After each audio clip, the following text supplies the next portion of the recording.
刚才是不是说错话了？你指的是环夫人？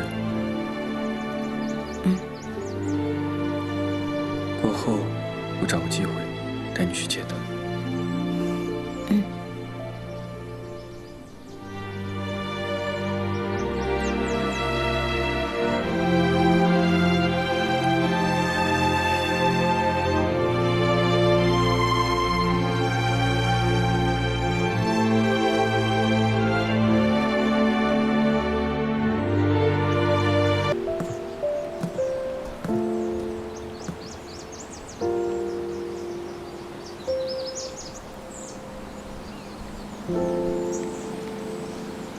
我琢磨着，再招待他们几人，也该和他们要报酬。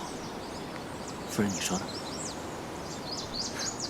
对，你猜对了，我啊，就是想要崔氏的藏书，那可是无价之宝。今日那群小子跟他论道，一帮人居然论不过一个小丫头。究其原因，人家崔姑娘读的书，天下难寻啊。他夫人已经……他们同岁，6岁相识，长到16岁成亲。2年后，汉军洗劫还府，我们夫妇2人抛下所有，带着珍藏古籍，远避西北大漠。他死在了荒漠里，而我痴心活着。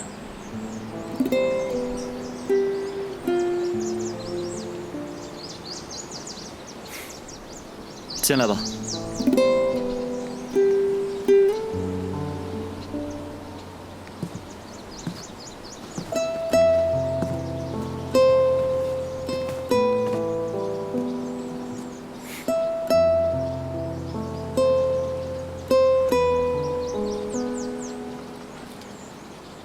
我娘子走前对我说：“环玉，你休想给我立什么牌位。我日日在你身边，绝不会走。”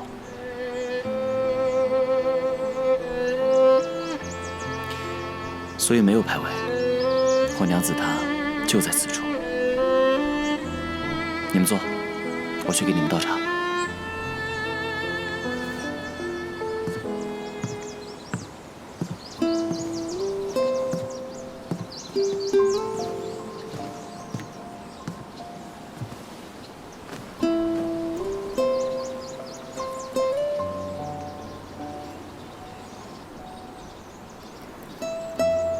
环夫人对环先生的承诺，成了环先生的信念，以此为生，了然余生。可见承诺的力量，对家人来说有多可贵。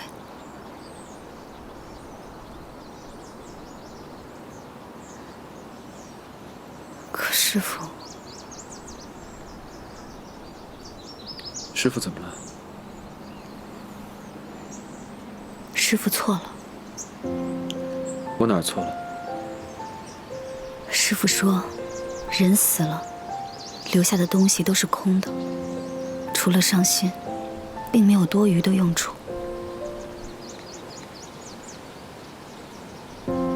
承诺对一个将士来说，比生命还要沉重。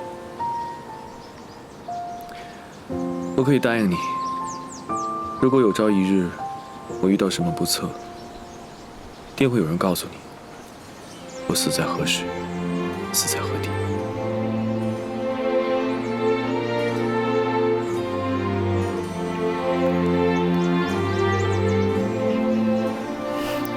师父是百战百胜的常胜将军，定会长命百岁的。